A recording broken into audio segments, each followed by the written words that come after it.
estaba más lejos de la verdad, porque fíjese que en el versículo 10 continúa el Señor hablando y dice, en esto consiste el amor. No en que nosotros hayamos amado a Dios, sino en que Él nos amó a nosotros y envió a su Hijo en propiciación por nuestros pecados. Este amor yo no lo conocía. De este amor nunca nadie me había hablado. Lo había escuchado, sí, pero no había experimentado la profundidad de esto. No fui yo el que me acerqué, aunque estaba en problemas, estaba en dificultad, reconocía, sabía que necesitaba ayuda y de mi desesperación buscaba a Dios donde quiera que me dijesen que estaba. Y el día que lo encontré puedo testimoniar, y a lo mejor en un programa por allí hacemos un programa para contarle mi testimonio de cómo fue ese encuentro en el cual Él vino a mí. En eso se manifestó su amor, que estando yo muerto en mis delitos, en mi pecado, Él me amó primero y vino a mi vida. Y además vino en propiciación por mis pecados. No había salvación para mí, puesto que yo también era uno de los millones de asesinos que lo crucificamos de esa manera cruel. Tus pecados y los míos eran los martillazos que le daban al maestro allí en esos clavos mientras los pusieron en esa cruz. Fueron nuestros pecados los que lo llevaron a esa cruz. Gloria a Dios por eso. Mire, yo no sé si algún ser humano fuera capaz de hacer lo que hizo Dios.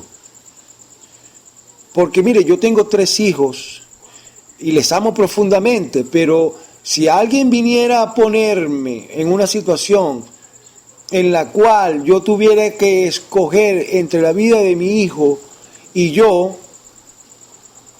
seguramente, lo que acontecería es que yo entregara mi vida antes que le tocasen un pelo a uno de mis hijos. Y sin embargo, Dios entregó a su Hijo amado para el perdón de los pecados suyos, los míos y de toda la humanidad. Bueno, si a usted eso no lo llama amor, yo quisiera que usted me lo explicara de otra manera o le consiguiera otro nombre. Y fue la revelación de ese amor lo que transformó mi vida, porque yo vivía, claro, con esos castillos mentales que el diablo me había hecho, me había construido por años en mi cerebro, creyendo que ese Dios me iba a castigar y que no había perdón para mis pecados. Era imposible que ese Dios me perdonase. Y cuando entendí que Él me amaba tanto, que se entregó a sí mismo en propiciación por mis pecados, prácticamente fue escuchar a Dios diciéndome, no importa cuán sucio sea lo que haya sido tu vida, cuán tremendo hayan sido tus pecados, no importa lo cruel y vil que tú hayas sido, yo decidí pagar el precio que tú merecías para que pudieras ser reconciliado conmigo. Te amo tanto que entregué a mi Hijo amado de manera tal de que yo pueda pasar la eternidad contigo. Dios ama tanto que tiene en su corazón ese profundo deseo, pasar la eternidad con sus pequeñitos. Y si no hubiera entregado a su Hijo, si no lo hubiera enviado en propiciación por nuestros pecados, ay de usted y de mí, hubiéramos pasado la eternidad, como dice mi pastor Walter Biancalana, con las rodillas metidas allí en el lago que arde con fuego y azufre por la eternidad. Suelte una alabanza y dele gloria a Dios por ese amor tan maravilloso que ha sido derramado. Y sigue ya en el versículo 11 diciendo, amados, si Dios nos ha amado así, también nosotros debemos amarnos unos a los otros. Entonces allí empieza ya a cambiar un poquito la situación, ¿no? Porque una vez que te ha sido revelado ese amor, que has nacido de nuevo y que tu corazón ha sido inundado del amor de Dios, entonces eso no te lo dan para que tú te lo cuelgues ahí como una cadenita, ¿no? Y lo tengas allí y para que todo el mundo te lo vea. No, es necesario practicar el amor, es necesario dar amor, es necesario amar para que podamos dar un testimonio mudo, aún sin palabras, de que somos hijos de Dios, puesto que el que no ama no ha conocido a Dios. Y si no ha conocido a Dios, pues no es su hijo. Si no practica el amor de Dios. Ahora dice que nadie ha visto jamás a Dios, allá en el versículo 12. Si nos amamos unos a los otros, Dios permanece en nosotros y su amor se ha perfeccionado en nosotros. ¿Ven? Y eso es lo que no pasa en muchos grupos de creyentes, en muchas iglesias, donde hay mucha religión, donde la gente canta muy bonito, sobre todo en las megas iglesias, y hay infinidad de ministerios, pero resulta que a la final comienzan a haber problemas, divisiones, porque yo quisiera estar aquí, yo quisiera estar allá, yo quisiera estar en el ministerio tal, y no hay amor. Mire, yo tuve la bendición de, en el tiempo que me convertí, encontrarme, Dios me dio un pastor sano, de esos que tú sabes, son libres, que entienden que las ovejas son del Señor, no son de ningún pastor, ¿no? Usted sabe que los pastores cuando se reúnen, la primera cosa que se pregunta, yo no sé si usted lo ha notado, dos pastores cuando se reúnen empiezan a conversar y la primera pregunta que se hacen es ¿cuántas ovejas tienes tú en tu congregación? No han entendido nada. ¿Cuántas ovejas tienes tú? Pero bueno, yo quisiera preguntarte, ¿quién te ha dicho que esas ovejas son tuyas? La carne es tremenda y siempre quiere su parte, ¿no? Como para que aquel le diga, yo tengo 60, entonces este le restrega en su cara, yo tengo 200. Y entonces el otro se va con la cabeza baja pensando, Señor, porque él que tiene 200 y yo 80, él tiene más unción que yo, y entran en ese juego diabólico y en esa carnalidad. Las ovejas son de Dios. Y doy gracias a Dios porque tuve un pastor que esto lo entendía y nos hacía practicar comunión con otras iglesias, con otras denominaciones, las cuales tenían pastores, que eran pastores puestos por Dios, porque ese es el asunto, si eres pastor puesto por hombre o pastor puesto por Dios. Y estos otros pastores tenían el mismo sentir que el pastor mío.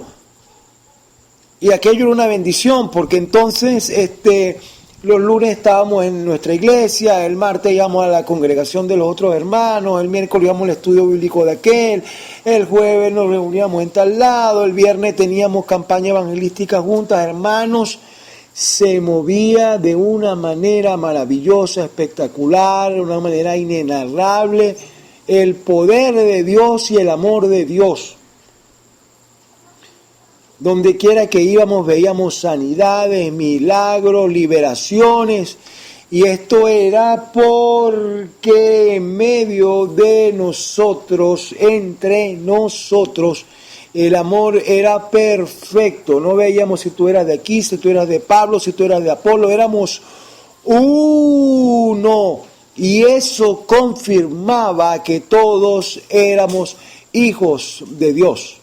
Y aquello era un gozo inefable, porque uno iba por la calle y se encontraba con los hermanos de la iglesia libre y era una bendición y nos abrazábamos y hablábamos del Señor y dábamos aleluya y te encontrabas con el hermano de la otra iglesia y éramos todos uno. Sin embargo, no es así en estos tiempos.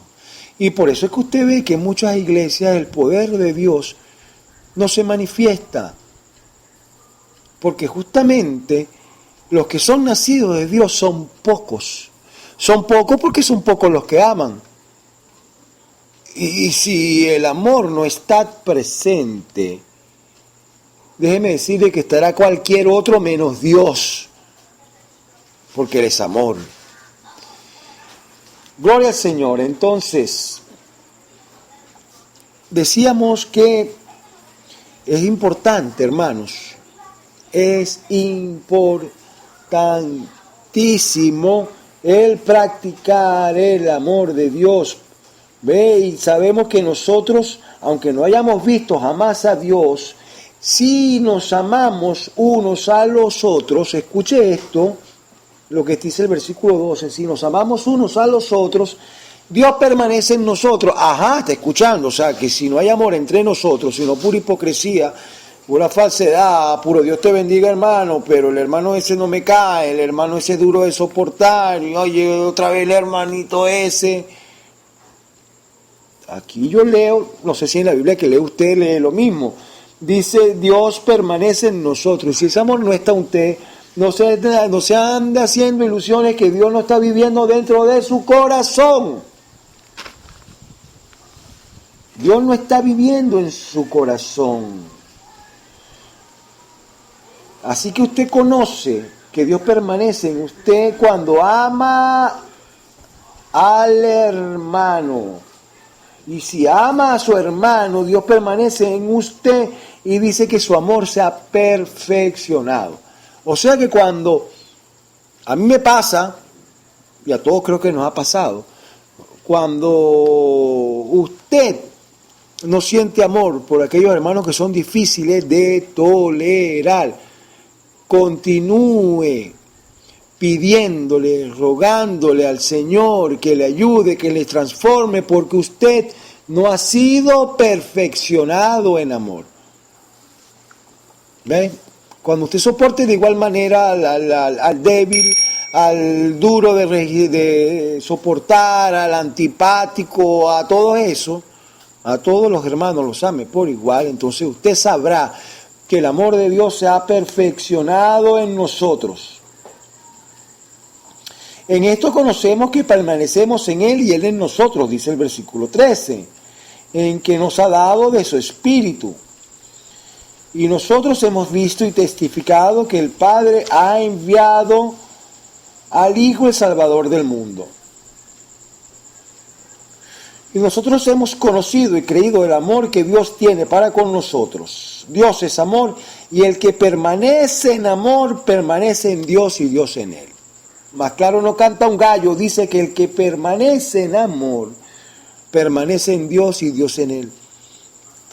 Y usted sabe que por allá andan tanta gente amargada, tanta gente que se sabe la Biblia para atrás y para adelante, tanta gente que son pero tan religiosos, que no se pelan un culto en sus congregaciones.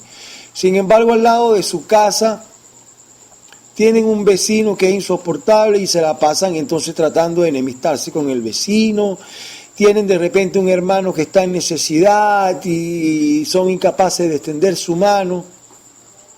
Y sabe, siempre que pienso en esto, recuerdo aquellas palabras del Señor cuando dijo que en aquel día muchos vendrán a mí diciendo, Señor, Señor, en tu nombre hicimos señales, hicimos prodigios, hicimos maravillas, Señor, en tu nombre echamos fuera demonios.